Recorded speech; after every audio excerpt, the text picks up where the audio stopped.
Good evening. In this presentation, we'll be addressing the question of upward bumping and whether this is considered an authorized promotion in the case of layoffs for employees represented by a local union as their authorized bargaining agent. We'll be doing so by gaining an understanding of the key issues of the case and placing these issues in context with current labor relations practices. Next slide. In review of the assigned case number 9, I'll take the role of the arbitrator in proposing a ruling on the case. I'll be providing a review of the case material, description of the main case issues, as well as a background of employee rights, union representation, collective bargaining agreements, and the role and responsibility of an assigned arbitrator. I'll then provide a proposed ruling in the case as an arbitrator. Next slide.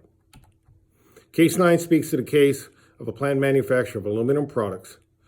All production workers are represented by the Local 491. Workers are identified by different job classifications, and approximately one-third of all products manufactured are anodized. The racking of anodized products is a highly valuable skill, as improper racking can create a financial loss for the company. During the layoffs, an employee with seniority, Davis, was laid off in preference for an employee with less seniority, Hines. Hines held the job classification of an anodized racker, whereas Davis held no such formal job classification at the time of the layoff.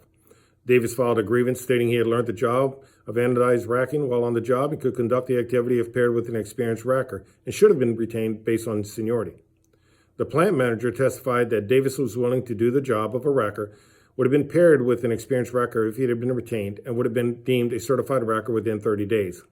The plant manager also testified to a precedence of other employees bumped into the racker position, one of whom also had learned racking by way of on-the-job training, assuming to have had no previously assigned job classification.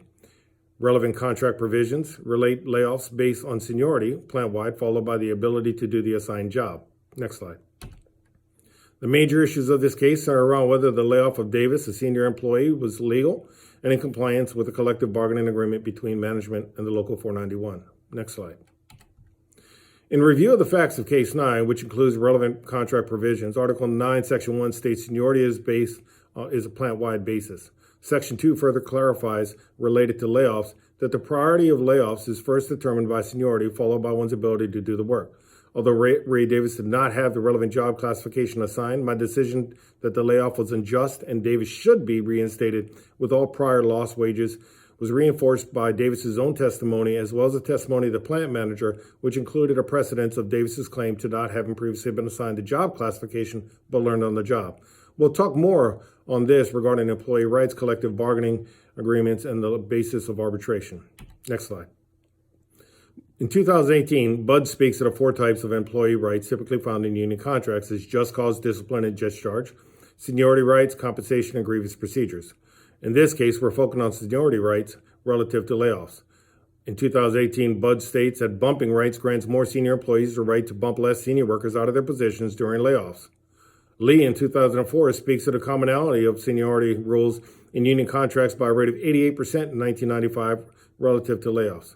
Seniority rights are common as they are seen as procedural, where they have the procedural merits in that they can reduce potential conflicts and facilitate coordination among workers and employers, especially when selection procedures and results might be seen by workers as lacking objectivity or being unfair. Lee of 2004. In this case, the layoff of senior employees is seen as unfair due to Article 9 of the union contract. Nevin explains the seniority system as positions that are generally filled with the most senior employees who request the position. In this case, Davis is covered by the collective bargaining agreement.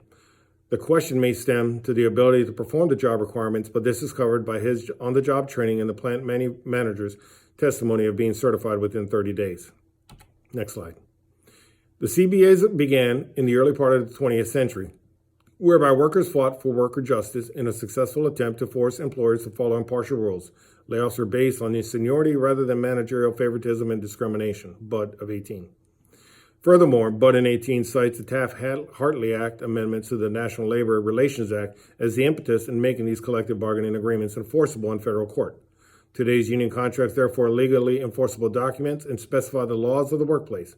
In fact, a collective bargaining agreement includes a multitude of agreements, one of which is seniority and layoffs. As much of employment in the United States is governed by employment at will doctrine, in cases of an impasse, arbitration clauses identify the needed steps towards resolution. In 2018, Budd explains without a balanced dispute resolution procedure for grievances, workers and workplace justice are at the mercy of employers and markets, which is exactly the situation that the NLRA and public sector bargaining laws seek to improve upon. Relevant to Case 9, unlike a case with the absence of a CBA, whereby senior employees may be the first to be laid off, these employees, supported by the labor union CBAs, provide employees with greater rights when it comes to layoffs. Employees may also have bumping rights to displaced workers in other job classifications. Bittner, 2009. Next slide.